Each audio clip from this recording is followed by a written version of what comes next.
কোরআনের মূল বাণী, শর্ত সাপেক্ষ অনুমতি, আদেশ নয়।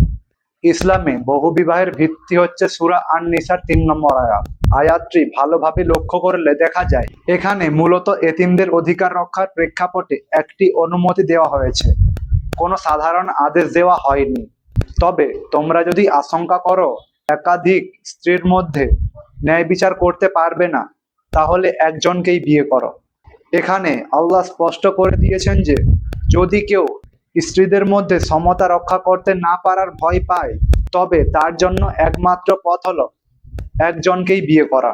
শরীয়তের নিয়ম অনুযায়ী কোনো বিষয়ের অনুমতি যদি কঠিন শর্তযুক্ত হয়, তবে তা কখনো বাধ্যতামূলক হতে পারে না।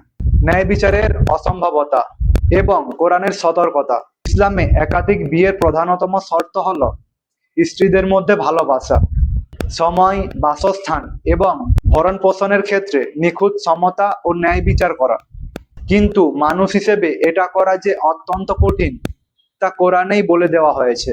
তোমরা যতই চাও না কেন, তোমাদের স্ত্রীদের মধ্যে কখনো পূর্ণ সমতা ও ন্যায় বিচার করতে পারবে না। এই দুটি আয়াতকে একত্রে বিশ্লেষণ করলে দেখা যায়, একদিকে আল্লাহ বলেছেন ন্যায় বিচার না করতে পারলে একজনকেই বিয়ে করতে, অন্যদিকে বলেছেন পুরোপুরি ন্যায় বিচার করা মানুষের পক্ষে অসম্ভব। এর থেকে স্পষ্ট প্রমাণিত হয় যে ইসলামে একক বিবাহ হচ্ছে স্বাভাবিক নিয়ম বা আইডিয়াল, আর বহু বিবাহ হলো বিশেষ ব্যতিক্রম।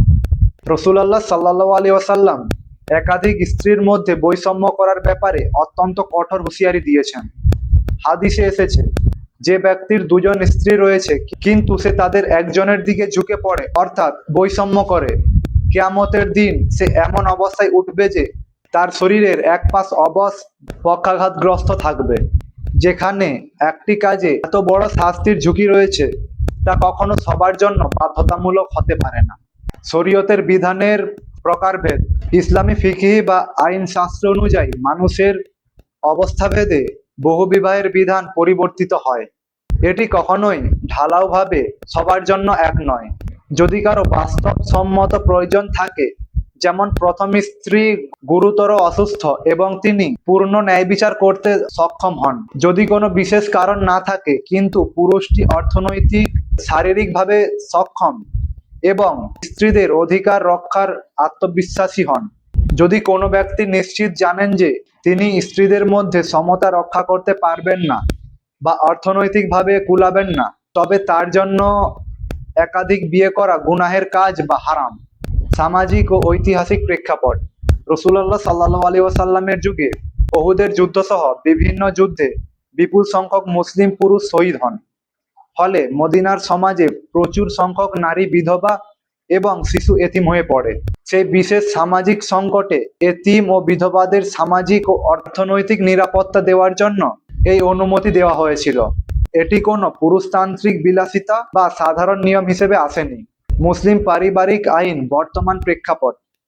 বিশ্বের অধিকাংশ মুসলিম দেশের পারিবারিক আইনেও কোরআনের এই ন্যায় বিচারের শর্তকে ভিত্তি করে প্রথম স্ত্রীর অনুমতি এবং সালিসি কাউন্সিলের অনুমোদন ছাড়া দ্বিতীয় বিবাহকে আইনিভাবে নিষিদ্ধ বা সীমিত করা হয়েছে।